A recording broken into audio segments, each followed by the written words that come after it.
টানা ৩ বার উইম্বলডন জয়ের স্বপ্ন নিয়ে সেন্টার কোর্টে নেমেছিলেন কার্লোস আলকারাজ, কিন্তু এবারের মঞ্চে সব আলো কেড়ে নিলেন এক নতুন তারকা ইয়ানিক সিনার। উইম্বলডনের মুকুট এবার উঠল সেই ইতালিয়ান তারকার মাথায়।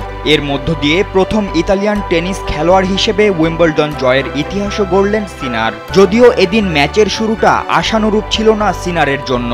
প্রথম সেটে ৬-৪ ব্যবধানে জিতে এগিয়ে যান আলকারাজ, কিন্তু সেখান থেকেই রুখে দাঁড়ান বিশ্বের ১ নম্বর ইয়ানিক সিনার। দারুণ ব্যাকহ্যান্ড, ঠান্ডা মাথা আর দুর্দান্ত কৌশলে টানা ৩টি সেট জিতে আলকারাজকে হারিয়ে দেন তিনি।